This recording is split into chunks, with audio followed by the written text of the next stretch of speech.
How's everybody else? Everyone I associate with is thriving in abundance, limitless. Hello, welcome. I'm Helene, and I'm here reacting to Sistas. It starts off where it left off, where Karen was telling Aaron about her being pregnant. Long and short of it is, he ain't really too happy about it. He's thinking about Fatima. She don't really know if she pregnant for real because she ain't took no test. She just missed her period. I mean, yeah, you missed your period, but it could be stress. You are going crazy off of this nigga. Girl, he ain't excited.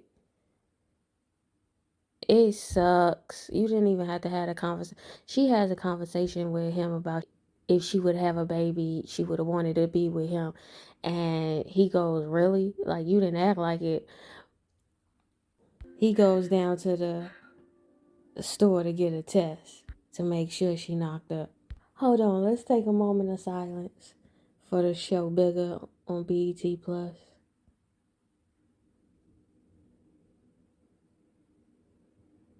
Yeah, if y'all listening to this, they took off a good show.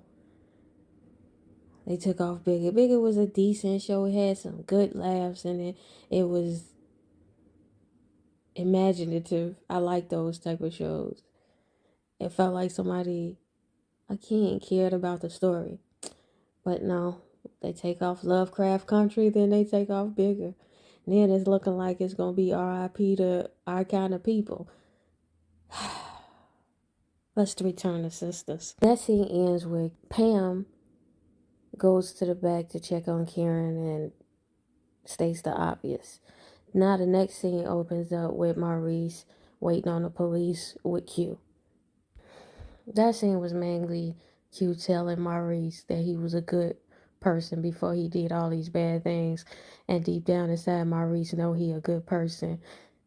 It's just bad thing. He do bad things. Then he tried to offer Maurice the. Maurice was like, nah, I ain't got it for you. You put a gun in my face. And I'm kind of proud of Maurice because, Duke, it looked like you was open to whatever he was offering. The fact that he is in your space is tantamount to iffy. But now we down to the law firm. Here's the problem why fucked up shit is then made not like it's fucked up shit. Because it'd be some hater shit against the fucked up shit that make it. So, okay, we're in the scene down at the law firm. And the cute, unattractive nigga is on the phone talking to somebody we don't know, saying that he found out that Zach has money, but he trying to figure out how he got information that that stock would do well. He's hating for no reason, which puts you empathize with Zach, not because Zach isn't ain't shit. You empathize with Zach because everything around him conspires against him unnecessarily. It's almost like the script is bullying Zach at this point. I don't even understand the purpose and this character is sick. This hating character, it's not even. I don't understand what motivates him to be this hater. At this point, you being with this woman, it's not even on like some Steve Urkel and Laura type stuff. Like Laura was written where she a clown Steve, but she had a soft spot for Steve. Fatima has shown that she has absolutely nothing for Hayden. So even if he takes down Zach, And then what? he calling securities. I forget the agency, but it's the stock regulatory agencies to get somebody to look into what Zach is doing and what Zach is up to. I feel like Zach gonna get away with it because he ain't take homegirl money. If he would have took old girl money, he couldn't account for that. But by him using his own money, he might get away with it because whatever connection he does have to insider trading is peripheral at best. And so it's like it would be hard to prove otherwise. Thus, Zach ain't shit ass hit the jackpot. So Fatima goes in Andy's office, ultimately asking for validation to be with Zach. And Andy validates it, and then they walk out together. We down to Danny's apartment, and Danny, of course, is in some miscommunication with Preston. He ain't picking up the phone, and most obviously, this is a setup to make whatever about to happen down at the strip club more inviting to Danny. But anyway, somebody barging into her apartment, and it's Sabrina. So the scene with Sabrina and Danny at Danny apartment, they end up calling Karen to invite her down to Club Eden, see if she coming. She don't know if she coming. Whoop de whoop up the band. She pick up the phone for Sabrina, but not Danny. I guess she probably embarrassed how she behaved in your house. Anyway, fast forward to them having a conversation about Preston and he talking less and less to her. It's always a fucking issue. It ain't never no other shit going on. And it's always an explanation of what we just seen. We just seen you get off the phone. You don't have to explain and then explain and then explain. And then for her to get advice of he ain't never shown himself to be a liar.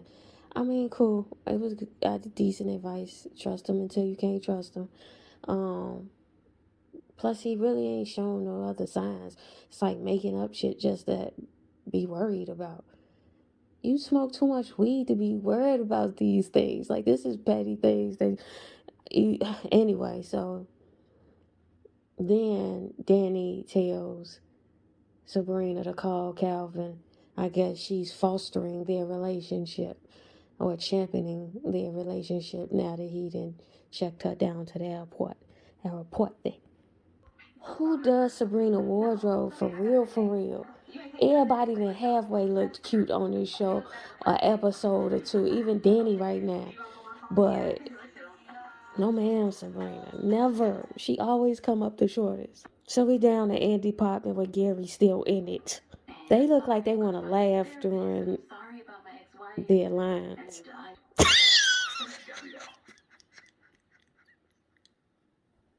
You don't know my name.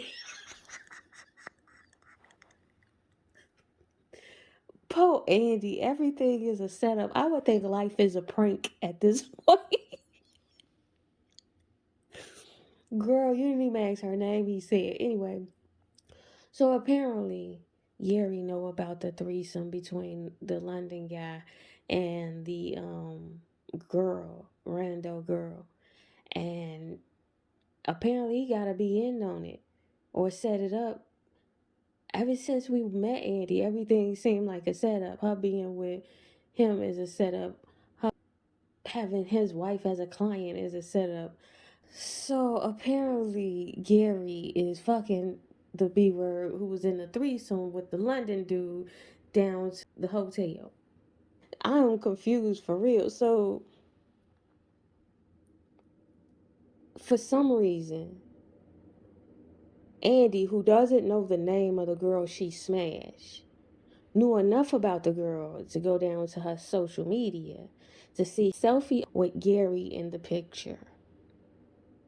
So when Gary turns it on her, she then flips that thing back on him. And I don't understand what is going on. If he didn't set up the threesome between London Bridges and the girl that he's smashing, how does it just so happen that he's smashing a girl who's smashing a guy who's her boss down to the law firm that just so happened at the same time that she goes over there is there, just so happens she comes over and have sex with his side chick? It's a Venn diagram of complexity here that I don't even understand why and how and what. This is the second time he called her a basic bitch. Not her crying. So she, out of nowhere, says, careful. He says, careful what? Careful of saying something you will regret. He goes, I regret everything I ever said to you. Then she go to cry. Listen, girl, He called you a basic bitch in so many words down to that jail when he was like, that little house, whoop de woo. The fact that you keep coming back after all of this and all of that, girl, you basic, G. And then again in this breakup, he basically called you basic. This little house, girl, your little career, whatever, girl. Anyway, when she gets to crying because Zach come down to the salon. Pam nosy ass already know what the business is. Karen checks Pam, tell her don't say nothing, send her to the back, and then she go to take the pregnancy test. Somebody was calling Zach's phone. It was Fatima. He goes back and forth with Fatima, telling her where he was, what he gotta say but can't say right now, and she don't like the shit. So the police come pick up Q from Maurice and Kelvin's apartment. He, for a whole long ass minute, go back and forth talking about, will you write me, making puppy eyes to Maurice, and then Calvin walk in on it, go back and forth for what just happened. You know, got to run down what we just saw. And then essentially, Calvin is making fun of him and teasing him about being probably about to write him a letter as he walking out the door. And Maurice was like, yeah, he probably is, because you know Maurice thirsty like that. So Karen come out with the pregnancy test, so dramatically. When is this test gonna give us the answer? She ain't the mama. What? Of course it is. What are you gonna do? Well, I'm kind of happy it is because I don't want it to be one of them. Dun dun dun dun. Then it's nothing to it. Like you did all this. Girl, it look like you might be a single mother. You might not want to have his baby. I mean, unless you just want to have his baby. Choice I have.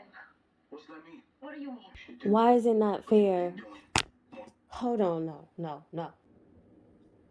Why isn't it fair for her to ask you your idea of what should go on with the gestation of this child that is half you? I mean, if she not gonna have the abortion, she not gonna have the abortion. But I hate to see a girl. I mean, you did fuck a ain't shit nigga, so he done moved on and made some good roots with this girl. He was your ain't shit nigga in her knight in shining armor. So I mean, one man trash is another man's treasure. Girl, you're gonna be a single mother. In real life, this sounds like the beginnings of single motherhood. Hate to see it. How do he get to be self-righteous in this moment? Go ahead and just go get Aaron, girl. I'm at this point, I don't even care that Aaron seems suspect. Go get Aaron. I'm confused. I just find it amazing. Okay, that is partly your child. So you don't want to make some, okay, if she's going to have this baby, the baby, when it comes here, is going to be half your responsibility. So you get to make some proclamations of your intentions with this child from this point, from the outset. Because even though she has the decision in her body, her temple, if you making a claim to be in this child's life, it really is giving. Bitch, go for it on your own, really. I wish you didn't fuck up my life. That's what it's giving. And girl, for you, I would make a contingency plan where you all by yourself. Girl, it's gonna be all by yourself. Cause I get it, you don't wanna abort this child. Some of the things you told him, I would have kept to myself if I were in your position. I would have never told this nigga I always wanted to have your baby and this and that and that would never have been anything of an admission. But since we're here now, I don't get where he is handling this as an asshole. I get that he is starting something new where he can be a good man to another woman, and that's great. But in this world, that's still your child.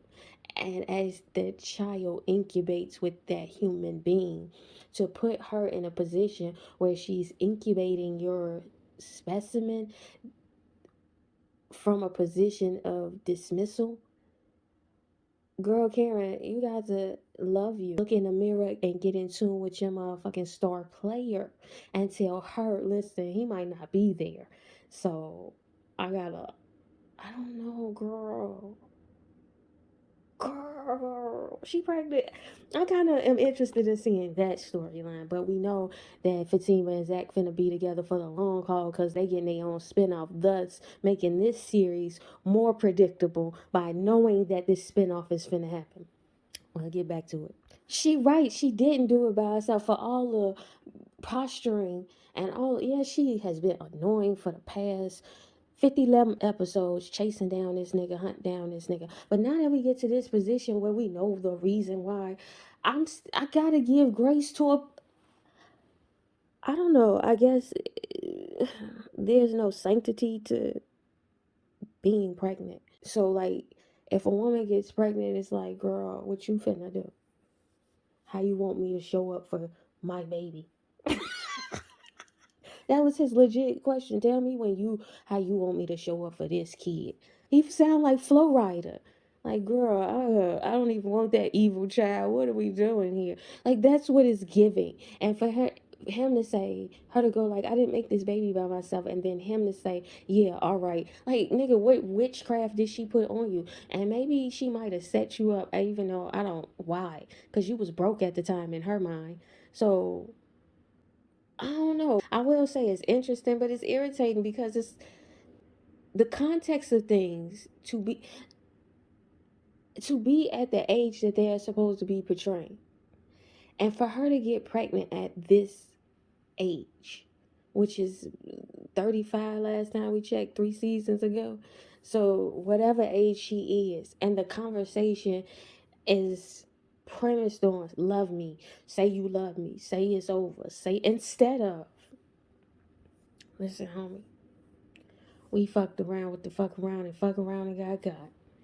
This what it is. You wasted that time over in Danny's apartment talking to him about some love me and how do you love me. I don't get why the conversation would start there when and maybe I'm a over analytical person that if I was in a predicament where I got knocked up and I know I gotta be the tour guide to another human being by accident or even by purpose. Let's say she trapped him because Tyler Perry Penn is hell bent on making Zach look like a victim. So let's say she trapped him. You still ended up with a whole human being at your responsibility. He's saying he don't give a fuck, apparently. So your premise of questioning should be not rooted on your feelings, but the facts of the matter. Fact of the matter is a child is anticipated coming. Fact of the matter, I ain't having no abortions. Fact of the matter, I am too old and I want this baby. Fact of the matter, I take in that you aren't going to be with me. So can we premise, are you going to be here while I go through this pregnancy? Do you want input on the pregnancy? Do you want input on the child? How do you envision your child? You didn't envision it with me, but now the vision is here. Make a vision, nigga. But, and if he says, no, I don't have a vision, then you got to then repurpose yourself and vision the vision without him. Because it's embarrassing. It's like, this is written very cringy for Karen, like, and it's almost heartbreaking for Karen because it's like you up here with a child, and the person that you're with a child really don't want to fuck with you, and then you told him you would want to have his baby. You went through this him and han about all you done for this nigga, and he still don't give a fuck. He was not a good man to you or for you, but he must be a good man for her, and that is yet to be seen. And the way hating around here now, even in this scene, I'm kind of looking at Hayden like, if he fuck around and get this man bumped for his insider trading, it would bring him down to earth. Like, look, nigga, you was only on top as a gamble. You took a chance and you hit it. Now you up on your high horse, self-righteously talking down to Karen as if you wasn't there at the conception. Beloved niggas written with audacity, bless their hearts. Pam come out the back and Karen admit she didn't set this up. It's catching her off guard too. So Karen and Pam hug it out. They changed it, Sabrina into a dress, more cocktail like dress. Anyway, they down to the strip club waiting on the homies, Sabrina and Danny. We already talked about Preston. I do not give a fuck about this again. This dress is so much better on Sabrina. I'm so distracted by the upgrade. The smallest upgrade that's better than what it was. So Sabrina pop volumes. They still selling volumes. I thought we do other shit now. Like, but I mean, I'm not really into the drug culture. But the question is she gonna pop a pill every time she see this nigga? So Andy down to the strip club, and again we'll commentate what we seen down to the job. Did the wardrobe upgrade make Sabrina a little more believable? Andy got her nerve calling Karen pathetic. It did give pathetic tease, but now that I know she knocked up, it's no longer pathetic. It's girl desperate. Oh, and Chief, let the record show that he did tell you y'all broke up. It's the pregnancy. I'm gonna chalk everything up to the pregnancy because Karen usually is my favorite character on this show, but I'm gonna say the pregnancy and the hormones has got her 5150 right now. Here goes Sabrina jeopardizing her job, telling Zach business. Karen is invested in Will. She has his baby. Y'all don't have to say sorry to her. You so mad because you pregnant. Because he only got those things through a luck. So Zach signed on his house. Shout out to all the first time homeowners. Hating a cute, unattractive nigga come down there to fuck with him for no reason. This is annoying at this point. You can kill him off. So that was Sistas. To the ethos, tell the future I said so.